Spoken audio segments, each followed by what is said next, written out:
ගුරුවරයෙක් හැටියට ඉඳලා බැංකු නිලධාරියෙක් උනේ ඇයි? හොඳ වැදගත් ප්‍රශ්නයක් ඔබ ඇහුවේ. ඔය ප්‍රශ්නේ මගෙන් ඇහුව අනිත් පුද්ගලයා තමයි ලංකා බැංකුවේ සභාපති හැටියට කටයුතු කර ඒ.සී. ගුණරත්න මැතිතුමා. මම නාලන්දේ උගන්වනකොට මගේ නෝනා මහත්තයා ස්ටැෆර්ඩ් කාන්තා විද්‍යාලයේ ගුරුවරයා. මම නාලන්දේ ගුරුවරයා.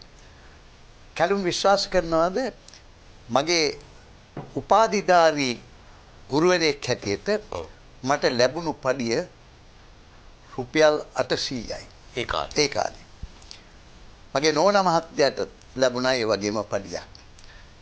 අපි දෙන්න දැන් අපිට නිත්‍ය නිවාසයක් තිබුණේ නැහැ. අපි කුලීගයක හිටියේ. කිරලපනේ. ඉතින් ඒ අතරේ මගේ නෝනා මහත්තයා කිව්වා මේක අමාරුයි අපි දෙන්නට මෙහෙම යන්න. පුළුවන් නම් බලන්න මොකක් හරි වෙන රස්සාවක් බලන්න. ඉතින් මම නාලන්දේ මේ සෙනසුරාදා ඉරිද දවස් වලට ගිහින් ක්‍රිකට් කෝච් කරනවා ළමයින්ට. මම සල්ලි ගන්නෑ. මම ඉගෙන ගත්ත ඉස්කෝලේ. මම මේ ගිය වෙලාවේ මේ දේනසූරිය කියලා මහත්මයෙක් නාලන්දේ මා ආදි ශිෂ්‍යෙක්. ඒ මහත්මයාගේ ළමයි එනවා ප්‍රැක්ටිස් වලට. ඉතින් එතුමා මාත් එක්ක ඇවිල්ලා කතා කළා. එතුමා ලංකා බැංකුවේ උසස් නිලධාරියෙක්. කතා කරලා මේවා කරනකොට මට නෝනා මහත්තයා කිව්වා මිස්ටර් දියනසූරියගෙන් අහන්නකො බලන්න මොකක් හරි ලංකා බැංකුවටවත් යන්න පුළුවන්ද කියලා. පස්සේ මම මිස්ටර් දියනසූරියගෙන් අහුවාම මිස්ටර් දියනසූරිය දැන් කිව්වා මේ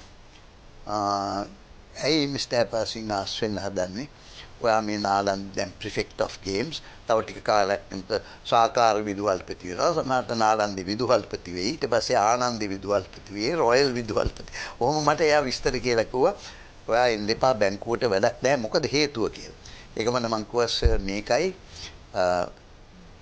වැටුප් බොහොම අඩුයි. ඒක නිසා මම කැමතියි ලංකා බැංකුවට එන්න. දැන් ওই ප්‍රශ්නේ ඔබතුමා ඇසූ විදිහට මම කිව්වොත් මම ලංකා බැංකුවේ සම්මුඛ පරීක්ෂණයට ගිය වෙලාවේ සභාපතිතුමා හැටියට හිටියේ රාජනීතිඥ ඒ.සී. ගුණරත්න මහත්මයා. ඒ.සී. ගුණරත්න මහත්මයා මගේ CV එක බලලා කිව්වා Apasinger don't do this mistake. මේ වැරද්ද කරන්න එපා. ඔයාට ලොකු අනාගතයක් තියෙනවනේ අධ්‍යාපනයේ. ඇයි මේකට එන්නේ කියලා. ඒක මම කිව්වා සර් මේ එන්න හේතුව වැටුප විතරයි. කීයද කියලා. මම කිව්වා මට ඔක්කොම හම් වෙනවා සර් 225 ඔක්කොම රුපියල් 1000කට අඩුයි කියලා.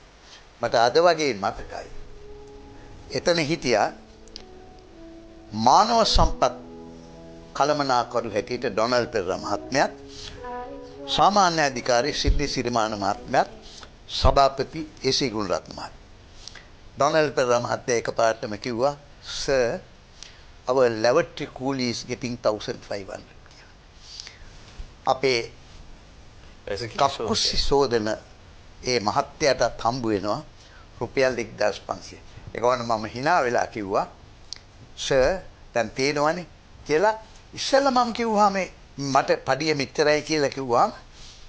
එයා මම ඉංග්‍රීසියෙන් අහුවා are you joking කියලා. ඔබ විහිළු කරනවාද කියලා අහුවා.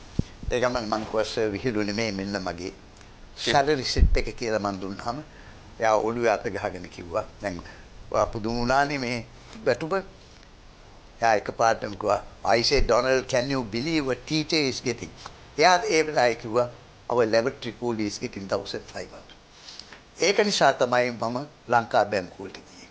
මොකද ගුරුවරයෙක් හැටියට අපි රටට සේවය කළා. නමුත් අවාසනාවකට වගේ ගුරු වෘත්තියට අපි ඒ කාලේ දැනෙනකොට අපිට බොහොම සුච්චම් පඩියක් ලැබුණා. ඒ වගේ 3-4 ගුණයක වැඩි පඩියක් අපි ලබා ගත්තා දැන්. ඉතින් ඒක නිසා තමයි මූලික හේතුව ලංකා බැංකුවේට මා යන්න මූලික හේතු සාධකේ උනේ ගුරු වෘත්තියේ තිබිච්ච වැටුප් අඩුකම.